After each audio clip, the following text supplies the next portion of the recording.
আসসালামু আলাইকুম সবাইরে। আজকে আপনাকে লইয়া যাইতে আছি আমাগ এলাকার নদীর পারে মাছ ধরার একটা পুরানো ঐতিহ্য দেখাইতে। আমাগো বরিশালের ভাষায় যেইডারে আমরা হাগরা বলি, আপনাদের এলাকায় কি নামে বলে কমেন্ট করে বলে যাবে।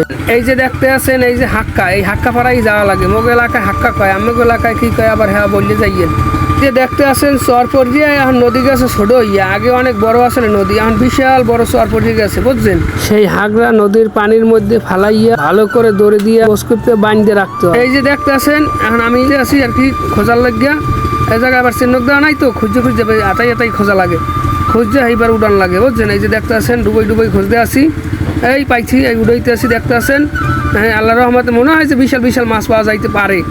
কাটালি গোদা, হালা সিঙ্গুর, বাইলিয়া মাছ। কয়েকদিন রাখার পর 3 দিন বা 4-5 দিন যে রকমের রাখে রাইখা তারপর তুইলে দেখতে হয়। ভাগ্যে থাকলে আল্লাহর রহমতে ভালোই মাছ পাওয়া যায়। আপনারা পুরো ভিডিও দেখতে থাকেন আর আমি হাগরা তুলতে থাকি, কি রকমের মাছ পাই সেটাই এখন দেখার বিষয়। আমাদের গ্রামের নদী, আমাদের এলাকার গ্রামে এইভাবে নদী বা খালে মাছ ধরার যে কি মজাই আছে, হ্যাঁ আপনারা যারা শহরে আছেন হারা বুঝবেন না।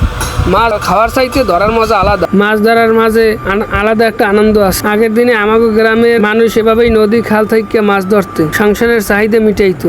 আগের দিনে এই হাগরার পিছনে ঝাঁকি জাল দিয়ে টান দিলে 5 থেকে 10টা করে বাইলিয়া মাছ পাওয়া যাইতো। এখন আর সেই মাছ নাই। এই যে দেখতে আছেন এই অনেক পরিমাণে ঠাল দেওয়া লাগে, ঠাল না দিলে আবার কাম হয় না বুঝছেন। যত ঠাল দেবেন অত মাছ বেশি বেচবে বুঝছেন। এই যে দেখতে আছেন ঠাল উঠাইতেছি, এর মধ্যে বাইলে মাছ, কাটালি গোদা, হলা সিঙ্গুর, মাঝে মাঝে রুই কাতল পাওয়া যায়। এখন অবশ্য কম পাওয়া যায়। এবার নদীর এবার আর এই মাছ আছে না বাইং বড় বড় হাল বাইং আছে, সেইগুলো পাওয়া যায়, এখন পাওয়া যায় না। এই যে যত পরিমাণে ঢাল দেবেন অত পরিমাণে মাছ পাইবেন বুঝছেন।